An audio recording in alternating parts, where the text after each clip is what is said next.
सल्यानको चुनावी समीक्षा गर्दै गर्दा यहाँ सबैलाई यस कार्यक्रम मार्फत सल्यानका सम्पूर्ण मतदाताहरूलाई म हृदयदेखि आभारसहित धन्यवाद प्रकट गर्न चाहन्छु।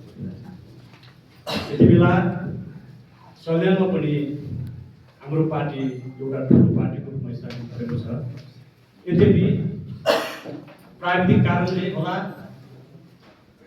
व्यक्तिगत हिसाबले आज हामीले प्रत्यक्षतर्फको नतिजा हारेका छौँ। तर पनि म खुसी छु। म खुसी यो अर्थमा छु, हामी राष्ट्रमा लागेका थुप्रै साथीहरू, नीलो क्रान्तिको एउटा अभियानमा लागेका थुप्रै साथीहरू एउटा सपनाका साथ हामीहरू अगाडि बढेका थियौँ। त्यो सपना थियो कुनै मान्छे अथवा कुनै व्यक्ति सांसद र मन्त्री हुने सपना थिएन। त्यो सपना थियो यो देश भ्रष्टहरूले यो देशमा गरिरहेको दादागिरीलाई चिरफार गरेर नेपालीहरूको समग्र देशको न्यायको निम्ति एउटा व्यवस्था स्थापित गर्ने एउटा सुरुवातीको बिन्दु थियो। त्यो बिन्दु आजको निर्वाचनले यो देशमा झन्डै 2/3 बहुमत दिएर हाम्रो पार्टीलाई बहुमतको सरकारमा गएर यो देशका सबै खाले विसङ्गति र भ्रष्टाचारहरूलाई चाहिँ कारबाही गर्दै यो देशले देखेको एउटा समृद्धिको एउटा सपना पुरा गर्ने बाटोमा अगाडि बढेको छ।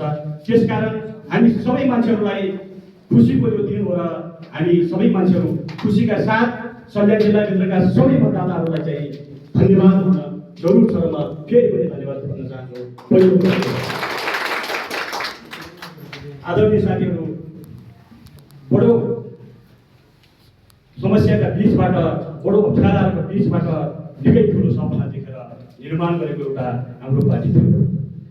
हाम्रो पार्टी सभापतिलाई पटक पटक नेपालका भ्रष्टहरूले आफूसित डरले गरिरहेका व्यवहारहरू हामीले पटक पटक स्मरण गरिरहेका छौँ। त्यसका बीचबाट अभियानलाई अगाडि बढाउने सन्दर्भमा कर्णाली पार्टी अगाडि बढाउँदै गर्दा, सल्यान जिल्लाको पार्टी अगाडि बढाउँदै गर्दा तमाम दुःखहरू हामीले पनि भोगेका छौँ। थुप्रै भ्रष्टहरूले, थुप्रै दलालहरूले, थुप्रै मान्छेहरूले तपाईँहरूलाई पटक पटक घेराबन्दी गरेका छन्। त्यो इतिहासका बीचबाट आज पार्टी नेपालका सबै खाले भ्रष्टहरूलाई चाहिँ कारबाही गरेर यो देश निर्माण गर्ने तमाम खाले चाहिँ मान्छेहरूको, तमाम खाले शहीदहरूको उद्देश्य पुरा गर्ने, सपना पुरा गर्ने घडीमा आज यो देश पुगेको छ। त्यसको नेतृत्व हाम्रो पार्टीले गरेको छ। त्यसकारण पनि हामी खुसीका साथ सबै जनताहरूलाई चाहिँ धन्यवाद भन्न जरुरी छ।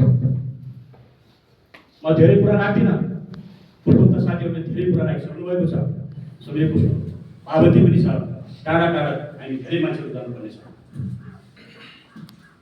हामीले यो निर्वाचनमा धेरै कुरा सिकेका छौँ। यति ठुलो जिल्ला